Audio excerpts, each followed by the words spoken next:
Hello दोस्तों। Design in में आपका स्वागत है। और पिछली अपन ने एमएस वर्ड की दो क्लासें देखी थी। एक क्लास में अपन ने फॉन्ट ग्रुप के बारे में सीखा था, दूसरी क्लास में हमने क्लिपबोर्ड ग्रुप के बारे में सीखा था। आज की इस क्लास में हम पैराग्राफ ग्रुप के बारे में सीखेंगे जो होम होम टैब में होता है। ठीक है, तो इस पैराग्राफ ग्रुप में कुछ फंक्शन है तो इनके बारे में जानेंगे। तो चलिए आज की क्लास शुरू करते हैं।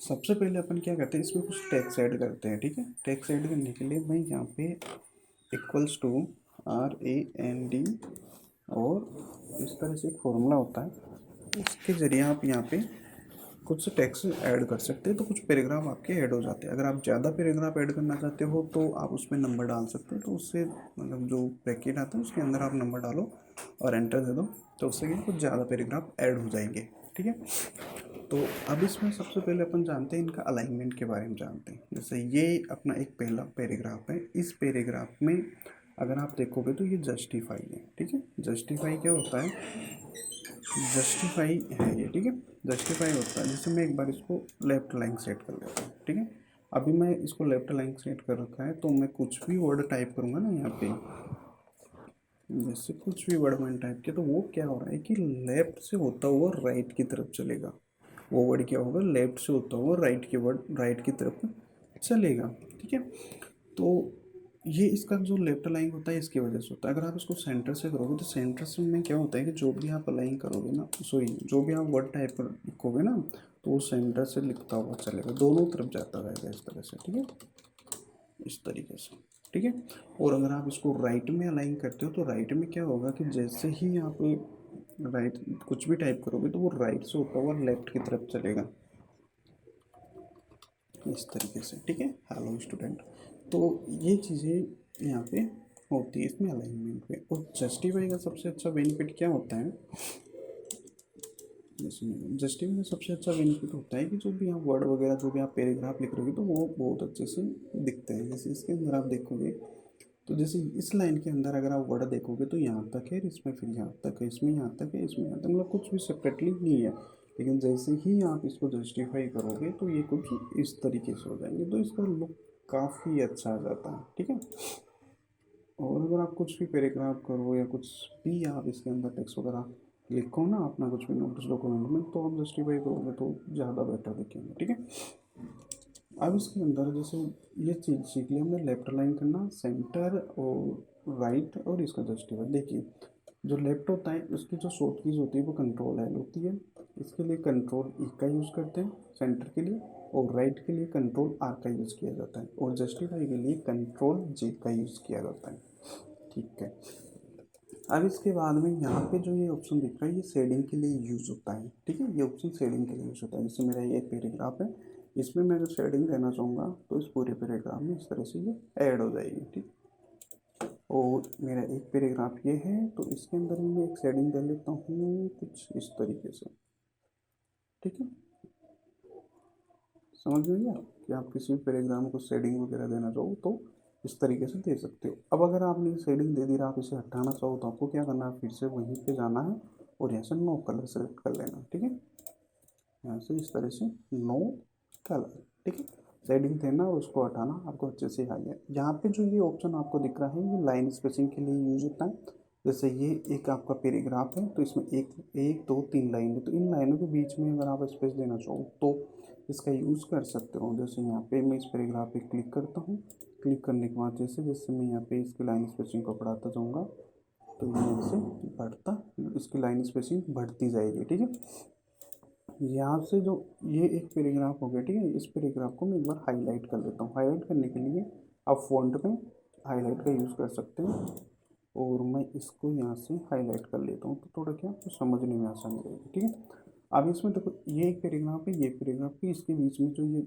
वाइट स्पेस आ रहा है ना, दिख रहा है ना आपको ये वाइट स्पेस। ठीक है, तो इसको क्या बोलते हैं, जैसे ये पैराग्राफ है ना, इस पैराग्राफ के अगर ऊपर स्पेस दिया गया है तो उसको बिफोर स्पेसिंग कहा जाएगा पैराग्राफ के ऊपर। देखिए यहाँ पे देखो, add space before paragraph. Before का मतलब होता है इस पैराग्राफ से पहले, जो आपका ये पैराग्राफ है इस पैराग्राफ के पहले अगर आप स्पेस ऐड करना चाहते हो तो यहाँ से आप स्पेस बिफोर पैराग्राफ कर सकते हो। ठीक है, और अगर इस पैराग्राफ के बाद में आपने कुछ स्पेस दे रखा है उसको हटाना चाहते हो तो आपको रिमूव स्पेस आफ्टर पैराग्राफ करना पड़ेगा।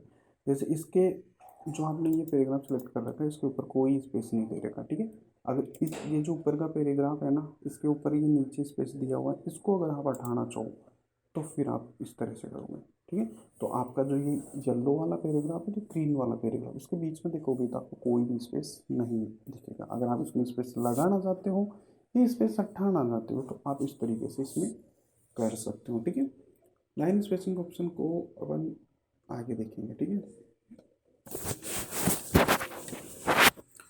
और अब इसमें चलते हैं, अगला ऑप्शन आता है इसके बॉर्डर का, ठीक है। आप इस पैराग्राफ के चारों तरफ बॉर्डर लगाना चाहो तो आप इसको सेलेक्ट करो और इसके बाद में आप यहाँ पे आके, सॉरी एक बार मैं इसको कंट्रोल जेड करता हूँ, ठीक है। यहाँ पे जैसे ये नीचे वाला पैराग्राफ ले लेते हैं, वो ऑलरेडी हाईलाइट हो चुका है। तो यहाँ पे जाके आप इस पे जैसे बॉर्डर लगाना चाहते हो ना जिस तरफ पे, जैसे आप बॉटम पे लगाना चाहो नीचे आ गई, और टॉप पे लगाना चाहो, लेफ्ट में लगाना चाहो, राइट में, या चारों तरफ बॉर्डर लगाना चाहो तो इस तरह से कर सकते हो। अभी ये थोड़ी फॉर्मेटेड कर रखी थी मैंने ऑलरेडी पहले से, तो इस वजह से आ रही है, ठीक है। तो इसको कलर वगैरह कैसे कर सकते हैं उसके लिए आपको क्या करना पड़ेगा, बॉर्डर एंड शेडिंग में आना पड़ेगा। ये जो आपको ऑप्शन दिख रहा है ना बॉर्डर एंड शेडिंग, इस पर आना पड़ेगा। इस पर आने के बाद आपको जैसे यहाँ पे जो भी कलर आप लेना चाहो, जैसे मैं यहाँ से रेड लेना चाहता हूँ, रेड ले लिया। और यहाँ से आप उसके साइज जो भी लेना चाहो यहाँ से आपने वो साइज ले ली और यहाँ से आप उसको ओके कर लो, ठीक है।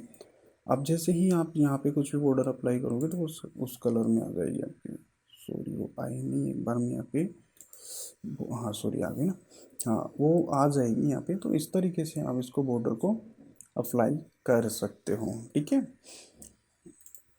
आप इस बॉर्डर को जैसे ये अभी इस तरीके, तो आप इसको चेंज करना चाहो तो चेंज कर सकते हो। जैसे ये इस तरह के डॉटेड लेना चाहो, वेब लेना चाहो, जैसे भी आप लेना चाहो, जैसे मैं कुछ इस तरह के लेता हूँ तो उसको ओके कर लेता हूँ। तो अब जब भी आप इस पर बॉर्डर अप्लाई करोगे ना फिर से, तो उसी तरह की बॉर्डर आ जाएगी, देखो आ गई ना। इस तरीके से आप इस पर बॉर्डर अप्लाई कर सकते हो, ठीक है। आप ड्रॉ भी कर सकते हो, अगर आप बॉर्डर ड्रॉ करना चाहो इस तरीके से, इस पर ड्रॉ करना चाहो तो ऐसे आपको पेंसिल का साइन मिलेगा और इस पर इस तरह से आपको उसको ड्रॉ करना है। होल्ड करके रखना है, अपना जो माउस का जो लेफ्ट बटन है उसको होल्ड करके रखो, और जो इस पर भी आपको बॉर्डर बनानी है, जैसे इतनी मेरे को बॉर्डर बनानी है तो आप इसको सेलेक्ट कर लो, ये इस पर बॉर्डर बन जाएगी इस तरह। सो ये पूरा पैराग्राफ तो इस वजह से नहीं बनी, यहाँ से इस तरह से, ठीक है। जो भी आपको ड्रॉ करना है, जैसे आप ड्रॉ करोगे तो एक लेआउट सुनेगा, इसके लिए मैं आपको एक सेपरेटली अलग से क्लास बना दूंगा तो आपको सारी चीज़ें अच्छे से समझ में आ जाएगी। तो फिलहाल के लिए अपन फिर से होम टेक पे चलते हैं, और यहाँ से ये बॉर्डर का हो गया। अब इसके बाद में अपन करते हैं बुलेट पे, कि बुलेट क्या होता है, ठीक है। तो इसके लिए देखो बुलेट क्या होता है, कि जैसे मैं यहाँ पे कुछ भी डालता हूँ, जैसे मैंने डाल दिया इंडिया, INDIA, इंडिया। सेकेंड मैंने डाल दिया राजस्थान,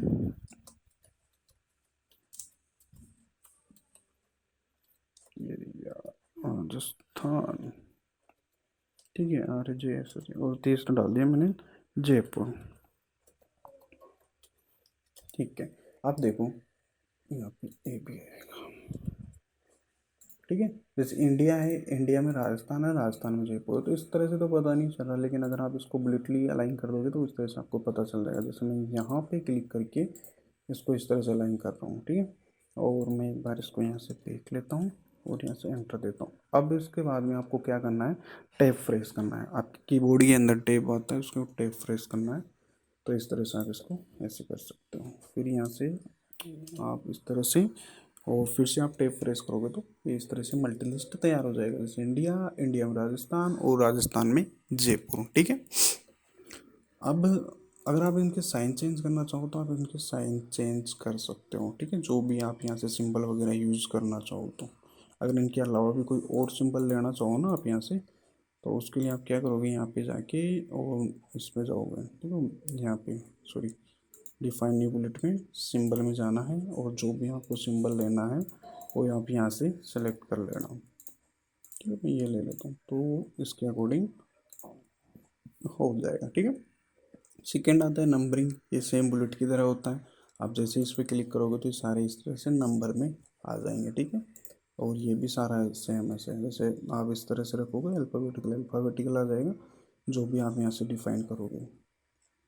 ठीक है। अगला जो आता है ये मल्टी लिस्ट है। इसके अंदर आप इसको वो कर सकते हो, किस स्टाइल में आप इनको रखना चाहते हो, इस तरह से रखना चाहते हो, आप इस तरह से रखना चाहते हो, या फिर आप इस तरीके से रखना चाहते हो। ये हेडिंग के रूप में हो, ये हेडिंग 1 2 ये 3 इस तरीके से ये हो गई। ठीक है। वैसे यहाँ पे हेडिंग 1 है, आप यहाँ से देखोगे तो हेडिंग 1, यहाँ से देखोगे हेडिंग 2, यहाँ से देखोगे हेडिंग 3।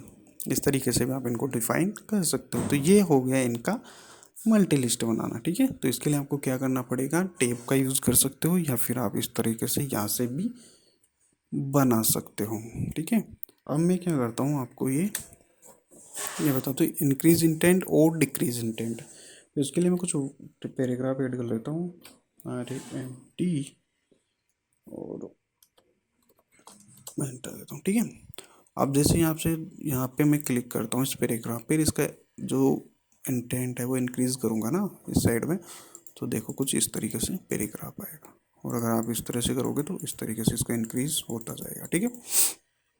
तो इस तरीके से ये काम करता है। जैसे आपको इसको इतना रखना है और इसको भी आपको इतना रखना है और इसको भी आपको और कम रखना है इस तरीके से। तो कुछ इस तरीके से चाहिए आपको तो आप इस तरीके से इसको कर सकते हो। जैसे यहाँ पे कोई शेप बनानी, इमेज रखनी है तो आप वो रख के फिर इस तरीके से इंटेंट का यूज़ करते हो, आप अपना जो भी प्रोजेक्ट आपका जो भी काम डॉक्यूमेंट आप तैयार कर सकते हो। ठीक है। फिलहाल मैं इनको नॉर्मल कर लेता हूँ। अब जो अगला जो यहाँ पे, एक मिनट इसको ठीक कर लें। ठीक है।